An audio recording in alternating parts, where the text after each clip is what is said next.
My name is Lord Puzzlo, and this is Media Delta. All right, so we have a interesting kind of thing today. If you missed the last week's episode, basically December's theme is basically movies that were, or not necessarily movies, but anime OVAs that were originally brought over to English by Manga UK because they had a interesting style of dubbing, and they were also one of the first. So, kind of going through some of their earlier material, and this one is a little interesting in that it is actually. This is actually something that we have actually taken a look at a game that's based off of it for. And it's actually a franchise that I'm actually kind of I don't have much experience with its animated material, but I actually really enjoyed reading the manga of this. It's also interesting because most people are, if they're familiar with the name Masamune Shiro, they're almost like, I'd say about 90% of the people who know that name are probably going to associate it with Ghost in the Shell. However, there is a work that he did before Ghost in the Shell that actually has a lot of similarities with it, although it is quite a bit different. This might come as a surprise, but it's also about transhumanism. Yeah. A thing that he really enjoys, I guess. Yes, we are talking about a 1988 OVA that is based on Appleseed. To kind of give a brief synopsis of what Appleseed is kind of about, it focuses on two outsiders that have come into a city that is almost entirely populated by bioroids, who are they're basically androids that have been like can be grown like humans, and basically are kind of thought of as like, oh, it's the next evolution of humanity or something like that. But yeah, and the Appleseed is about basically the adventures of our protagonists, Dunan, Newt, and Brieros Hectonocres, which me mispronouncing that name is fitting for this particular dub because, as we'll probably get into it, there's some mishandling of some transliteration and pronunciation, but yeah. So I guess before we dive a little bit more into it, I was not the only one who watched this, so please introduce yourselves. Hi, I'm X, and I sure did done watch the movie. Hi, I'm Carnival, and I have questions about the archaeology's decisions in security. Hi, I'm Torpid and I'm here to talk about robotic third legs. Yes.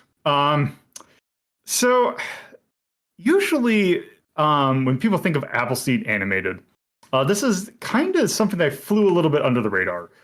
There was a actually fully 3D animated movie in 2004 that it did actually see like theatrical release over here and was a minor hit in its sequel, Appleseed Ex Machina. Actually got it. It had its following. It had a little bit more notoriety behind any of these other things. Yeah, the other things that have come before it. But yeah, there was a 1988 OVA that was produced by one Kazuyoshi Katayama, who has an interesting little filmography behind him. He's actually behind some really kind of, I would kind of call it third-rate anime. If you're familiar with things like, I don't know, Those Who Hunt Elves, the movie version of Space Adventure Cobra. I'm trying to look at some of the other things he does. Giant Robo, Do Metropolis.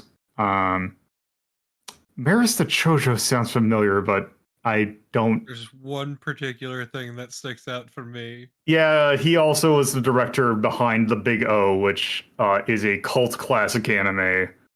That is basically Batman the Animated Series, but Japanese. With the giant robot. You can't forget that most important bit. Which him doing a robot stuff makes a lot of sense, considering that if you're familiar with Ghost in the Shell, you'll know that its robots play quite a big part in Ghost in the Shell. Or maybe not quite a big, but they play a prominent role in that. So that also is something that's in Appleseed. So yeah, it kind of Also storyboarded Tiger and Bunny. yeah. Also, I just realized that this was produced by Gainax. So interesting. But yeah. Apparently this OVA is not based on any particular manga story. It's kind of its own thing, which is kind of why it might not have some of the. It's a very, I don't want to say barebone. Totally dissonant. Yes, story from the stuff that's in the manga, but regardless, that is what we got to deal with. So I think I think we're kind of ready. I think we should probably just start by giving general impressions. Is there anyone who wants to go? Actually, before I do that, I assume that, or actually probably check, is anyone familiar with this franchise before watching this OVA? I saw Ex Machina, but that's about it. I saw bits and pieces of one of the 3D ones, but I've never actually fully watched anything or read anything. And yeah, so it'd be kind of interesting. So, actually, I assume that you had not heard anything about this before. I mean, I knew about Appleseed, but that was about it. All right. So does anyone want to go with that? Although, does anyone want to go first? Okay, I guess I'll go. All right, Axe, what are your general impressions? Excuse me. So, like, throughout pretty much this series, whenever I popped in, I usually kind of give a opinion that's very one way or the other, very extreme. Either I love it or I hate it, and sometimes it's like, oh, I like it or I dislike it. When I was watching it along with everybody, I didn't feel either of those things. I just felt, and I think I kind of get what Torpid has been saying in a couple of these. It's just I didn't feel anything. Like, I didn't think it was bad. I didn't think it was great. It was something I watched, but I honestly can't say that I would watch it again. They had some interesting characters, but I don't know. I don't feel like they did much with them. They really didn't. You had this cute Robo Bunny with ears that go all over the place, and like you could have done a lot more with that, and you didn't. And the main female protagonist is just kind of like it feels like a man writing a woman is the phrase that I heard very recently to describe the way certain female characters are done. And she's just very much like that. Like, all she cares about is going and finding this criminal, but like, why? It really didn't actually do anything to her that they got away. It's her job, and they were threatening her friend. Yeah, and just like, I don't know, but it didn't feel like the plots were very good, and the overall story just seemed kind of eh. And then, of course, the final act, the third act of the OVA is just more of the same thing. It's just like, okay, there's this character. Oh, there's our bad guy. All right, now we're going to deal with our bad guy and, cut the credits. It's very paint by numbers. Music's okay. Voice acting was actually pretty decent compared to what we've watched before. But I don't know. Like, I genuinely don't. Hello, Lolo here. It turns out that at this point in the recording, Discord had some sort of server outage, and for like just enough to get our recording tools knocked offline. So yeah, there is a gap here, and we had to kind of finagle to get everything back together. So yeah, there's, if you're wondering why the next bit's going to sound like there's a little bit of disconnect, is because we had some slight issues. All right, we're going to continue. Back with facts. No strong feeling one way or another. I liked the music. I found the dubbing to be pretty decent, and it mostly matched the subtitles on screen, so that's always a good one for me. But, like I was saying, the characters really don't get used that much. You've got this whole team, and two of the characters are kind of more important. I forget what her name is with the blonde hair, and then the guy with the difficult name to pronounce, the Robo Bunny dude.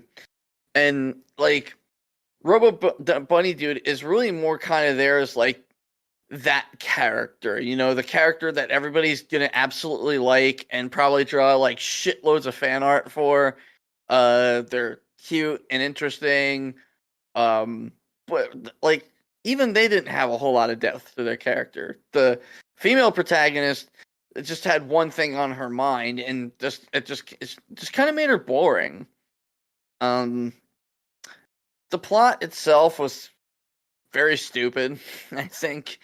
I genuinely did not care about anything that was happening. So I guess, like, I'm trying to, like, balance these thoughts, because ultimately, I didn't feel anything one way or another while watching this. Nothing, no anger, no happiness, no love, no hate, not even like and dislike. It's just like, I watched this movie and I'm done with it. I probably won't watch it again. And that's, I guess, kind of where I'm going to lay that. All right, yeah, because I'm kind of curious about how people who, like, come to a franchise, like, through kind of mediums like this, because it's like, this is an OVA, so this is a very more, well, at least over here, it's more like, I think this is probably the first thing Appleseed related that would have come out in English, because the manga was came out originally in 1985 and ended in 1988. Which is right around the time this OVA happened, which I don't know when, because manga, like, publishing in the 90s was a little weird. Also, like, Appleseed technically ended more or less unfinished, because in the earthquake in Kobe, I forget the guy's name again. What's it called? Masamune Shiro. Shiro lost his notes in the earthquake, so he kind of just ended the series because he lost his notes, and it's like, well, whatever. Yeah, because it's especially that Appleseed, as it's kind of, it didn't, from what I remember the manga, it didn't have an overarching plot. It just, like, things happened, and it was just it was essentially a police procedural meets sort of slice of life in certain side things, and with a lot of sci-fi as well. It's not really a, like, it's not something that has, like, an overarching plot. It's just, you can make it piecemeal, which is why it's like, okay, you don't have to, if you're making, like I'm pretty sure every side thing that's not the manga that's come out, I don't think there's been anything that has tried to actually just straight up kind of do one for one the manga. They've all been their own kind of thing. I honestly see this as more of, like, whereas Ghost in the Shell examines technology from a governmental perspective, government, military, law, like, more directly law enforcement. Appleseeds always seem to be more focused on the civilian life. Yes. The day-to-day, the minutia of it all, yeah. Which is just, that's going to be harder to translate for things that you're not given a full series, but instead a hour OVA. You're going to end up doing the police or big action story, because that's what's is more likely to get you funded. Yeah, and I believe actually pretty much all the animated renditions of Appleseed do really focus hard on the action, which, I mean, that was a pretty big element of the manga. But there was a lot of here's what civilian life is like. To be fair, it's also capitalizing on Shiro's name in regard to Ghost in the Shell, which is significantly more actiony. Yes. Yeah. Although, Especially like, after the runaway success of the movie. yeah, well, yes, going forward, like especially that 2004 one, because this at this point, Ghost in the Shell would have at the time that this OVA came out, Ghost in the Shell would just be getting in bookshelves, I guess. But I guess I can go next for my general impressions. Oh. I mean, if you want to go ahead. I'm done. Just give me 1 second. Okay, sorry about that shit in my throat.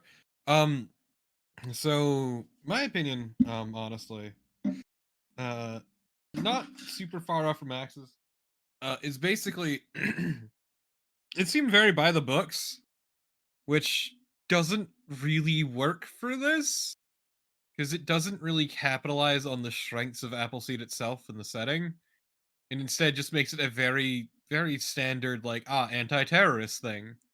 Which, I mean, it was Japan in the 80s, so it's not super surprising, but still. Give me a sec.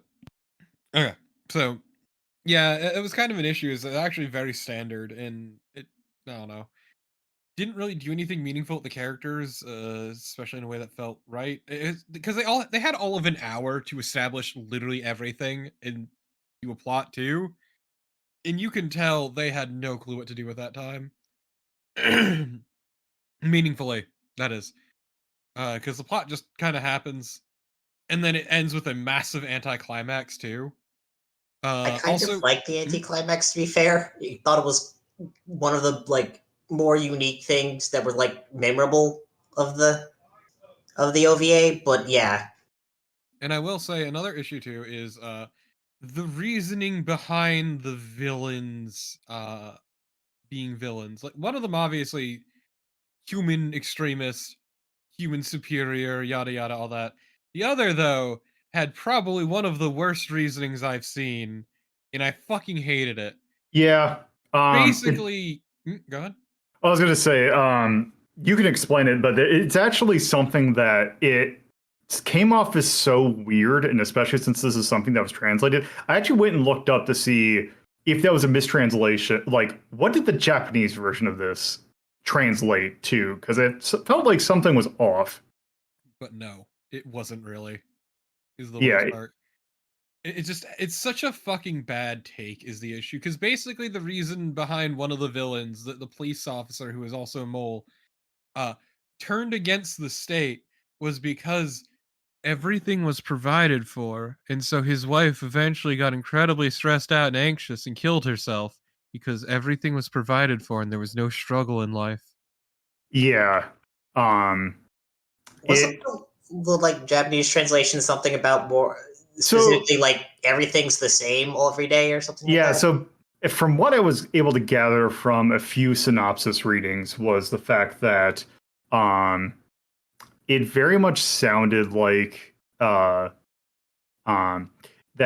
the problem that the wife had was that things were going the same day to day, and that things had just begun so monotonous, and that everything seemed so prim and proper that it was all almost a little bit in uncanny valley in how perfect it was, that it started to erode at her psyche. But that's also from the viewpoint of the cop who is an who, unreliable narrator. Yeah, because there is a segment in the OV, there's a segment where it looks like he was taken in by some sort of organization and tested on. Although there's no correlation about whether or not that was actually true or not. Yeah, that never gets talked about ever. It's weird. I will say, if you want to see this take but done better, I'd say probably watch Psycho-Pass or something. But just stop after the first season. Yeah, stop after the first season.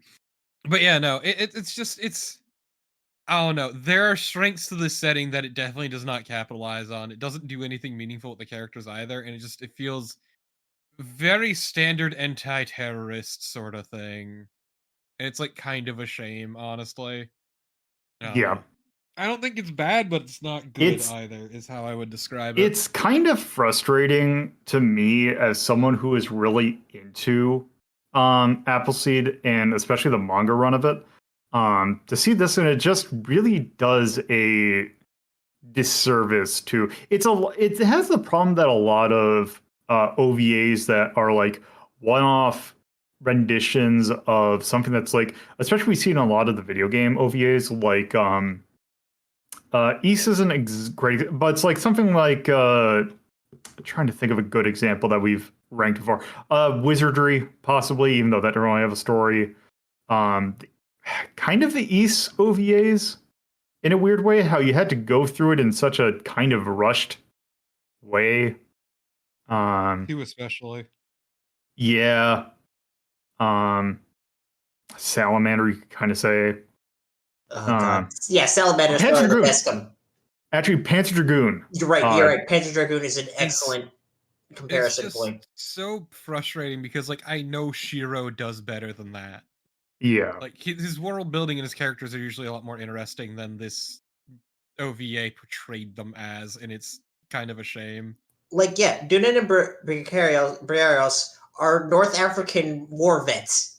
Like, we don't, Yeah. that just never gets talked about or, like, brought in any way that's, like, relevant to this. Hell, it doesn't even have Shiro's obsession with needless fucking. Yeah. Which, yes. It's really great when he says, like, yeah, in hindsight, this scene that happened in Ghost in the Shell really didn't need to. Yeah. Appleseed so there is a lot of scenes in Appleseed of like especially Dunin and Hitomi showering. The thing is they always use those scenes to give some sort of backstory to it. So they're very it's like you're trying to hit a quota of getting the skin on the page. But they also use it to, it's like, okay, it's not, we're gonna also use this to do backstory. It's kind of the thing that I have heard, I've not watched it, but it's the kind of thing that I've heard Game of Thrones loves to do, where it's like, oh, we're gonna have a discussion that's somewhat important between these characters. They happen to just be naked at the same time. But yes. But yeah, it's just like, it's almost a shame, honestly. Yeah. Because, like, even of this sort of thing, there are better anime you could watch. And I just, like, the fucking villain's fucking horrible take still sticks with me because it's so bad. Yeah. But yeah, it's like, it's not bad. The music's all right, the art's fine, and all that. It's wasted potential. Yeah. And some bad takes. Carnival? Yeah. Yeah, I'm just saying that's basically the big thing there. I enjoyed it, but it's more of that. This was fun. Probably never gonna like have much of an impression. Yeah, same, Yeah. honestly. Yeah, that's kind of the thing about this one. It's just really like disappointing. It's like, okay, you're hitting like the notes, but also you could have done much better. It was just very, checking off boxes. Yeah. It's yeah, I don't really have a whole lot to say about it because that's just what it is. Yeah, I don't have much more to say other than that. Which is, yeah. And I take it that no one else really has much else to say about it. To the list. Ridiculous. All right. Just so we're good to rank. Yeah. Honestly, Yeah. I'm good to go. I'm also almost asleep. All right. So let's rank this using our normal 1 to 21 scale. Of 1 being absolute mastercraft, can't get much better, and 21 being very like painful to watch, very very little to get even ironically out to watch it. So X, what is your number ranking for this? I mean, like I said, this movie is very special in that watching it got no reaction and no feeling for me whatsoever. And I think the only place it can possibly go is 11. It is a middle of the road anime. Not bad, not good, just it exists. All right, Carnival. I would probably put it between 13 at highest, 15, between 13 and 15. All right, Torpo. See, I was thinking 10 or 11, because like I'd say it is probably about on par with Wizardry, but I could also see it being at 11 for being once again. There we go. There we go. What did But you yeah. do? Wizardry disappeared for a second. But yeah, so I could see 10 or 11 personally. All right. Yeah, I'd put down 11 because it's like it's square in the middle. Like you could say that having almost zero impact out of it is something to detriment it for, but if we take a look at let's take a look at 10 and 12, just kind of the boundaries for it. So we got at 10, we got JoJo's Bizarre Adventure OVA, which actually that's another case of trying to condense kind of a longer thing into an OVA, which although the argument for that one is that one actually kind of did it well. Nickelodeon Guts. Scott Pilgrim also is another case of trying to condense a longer thing, which as much as I didn't particularly care for that movie, I still feel it did better than this did. And also Wizardry. I kind of feel like that this belongs below those. Yeah, that's my thing. Is like, oh, that's what, like looking at the, especially Scott Pilgrim and JoJo's Bizarre Adventure, both have this are doing the same thing, but both do it better than this did. And then what was that? I didn't say anything else after that. Okay. And then at 12, we have Street Fighter, the 1994 one, in the first season, or no, that was the movie of Teenage Mutant Ninja Turtles. I mean, I kind of like Street Fighter, but that's also, I can't really, at least Appleseed kept pretty close to canon. And then Turtles, I also didn't particularly care for Turtles, but so these two might be a little weird for me. Definitely thinking, like looking at 13, I would definitely put these above, or I would definitely put this above GamePro TV and GoGo 13 to professional. Because GoGo 13 had some really rough spots, whereas this was just, didn't really have any rough spots. It just in itself was incredibly unspectacular. So It wasn't bad, but it wasn't good either. Yeah. And honestly, as far as I know, it really didn't have much of an impact on the anime or animation industry at all. I don't hear, like, I remember hearing about it back when I was like in college and anime club.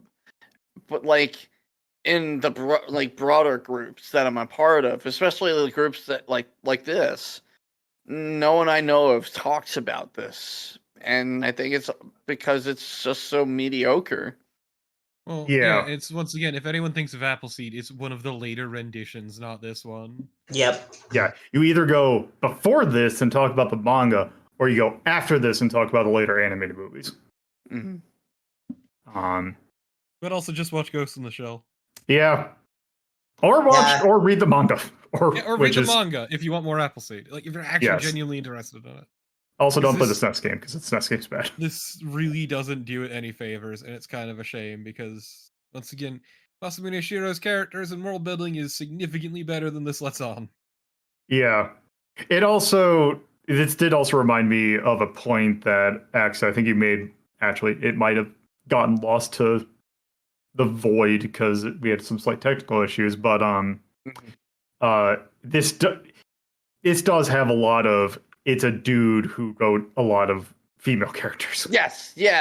So that was one point that I was making, and I'm not sure if the void ate it, but like, and this is the discussion that's been happening very recently for a number of different properties, like Master of the Universe, She-Ra, and I forget what the one actual thing is, but like just the main female character absolutely feels like not quite Joss Whedon, but adjacent. Not so much quipping, but it's almost like who's the Spanish actress who did like the super badass character, and then that was pretty much all she was the rest of her her career? Uh, Like oh, I think I know. Santiago.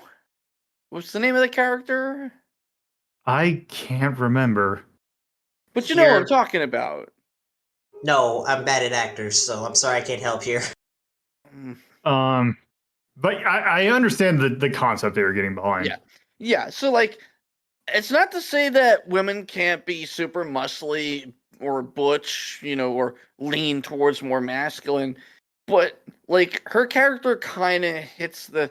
And I know this is an old OVA, so I'm not gonna mistake that for like what we have now. But still, like one of the more annoying tropes is how like when you want a woman to be badass, she cannot be feminine in any way whatsoever. She can't like flowers, animals, fucking the color pink, frilly shit. Like she's got to be jacked to hell and back. She's got to curse and basically, like got to do a lot of like bro dude lines, I mean, so I'm gonna disagree with you on this one, not because like I don't agree with that being a problem in this medium, but that would have required her to have any sort of getting fleshed out outside of, I'm here to do my job. Yeah, and that's something I was going to actually mention, that's a thing that you could say about this thing, about how thing is. The manga is a little bit different about that, although that definitely is kind of the thing. It's the hyper competent female lead thing that a lot of cartoons in the 90s had. Sally Acorn is, I know, one that I remember getting like an example of that. I don't know. My issue is that none of the characters actually got fleshed out in any meaningful way, so yeah, really hard for that one to hold water when there was nothing about her in the first place, in my opinion. No, I agree. I wholly agree. yeah. Everybody's got like one kind of personality, like one kind of thing driving them, and that's all there is to that character. Yeah. Because they have an hour to establish the setting, the characters, and the plot. And I'll be real, they didn't really do that much because of the crunch. Yeah. With that, I'm kind of sticking toward 11. Yeah, after hearing your arguments, I get it. Like, I just probably was writing it more of, like, me personally was rating the kind of unmemorability of it a bit worse than it really deserved. But yeah, no, Yeah. it's a fair argument to put it, like, you were saying 11? Yep. Just square in the middle. Let's see, and this is definitely sci-fi. God, actually, I could almost. Actually, this is anime. What am I doing? Yeah, and surprisingly for being a manga UK dub, the language was there. It just was a lot more toned down. Like they definitely used harsher curses in this one, but it was a lot more subdued and a lot more natural sounding in this one. And yeah. Is there anything we want to call out for? Also, Google really screwed up the emotes on my end, so they look really weird. So, music, cinematography, hold on. Music, charm, cinematography, storytelling, action, and art. Nothing really, no. No, I thought the music was solid. The music It was pretty good. Yeah, it has that 80s OVA, like almost like a TurboGrafx CD game quality to it. So that I could give it for yay or nay. One is absolutely wasted potential. Yes. And also oatmeal. Yeah. I was gonna say an issue I would have. It was too short actually. Yep. Which always feels weird to say, but it was too short, and they weren't able to do anything meaningful with that hour that they had. Yep. Yeah, I wonder if this was like the case of the Sonic OVA, where supposedly that was actually made to serve as a pilot for a TV series. Yeah, because like one of the things they established, like they tried talking about how shady this city is, or like how everything's provided for them and everything, but they never actually really do anything to touch on it. They just like mention it in passing once or twice. So it's actually, now that I think about it, about this serving as a pilot for TV series, because there is another Masamune Shiro thing that happened right around this time. There was a TV miniseries. That's Dominion Tank Police. Ah. Which that is a little bit trashier than this, but yeah. God, Shigeru Chiba was in that. Whatever. Yeah. Yeah. This really doesn't have a whole lot going for it, and it's really a shame because I think Appleseed's a really neat premise that just kind of got robbed by this OVA. Yeah. Yeah, absolutely. All right. Well, in that case, I think that we are good for Appleseed, the 1988 OVA. Kind of an uneventful episode, but whatever. Regardless. Before we head out, Axe, is there anything you want to plug? The Autistic Self Advocacy Network, your local ASPCA, please adopt, don't shop. All right. Carnival. Your local bail fund or mutual aid fund. All right. Torpo.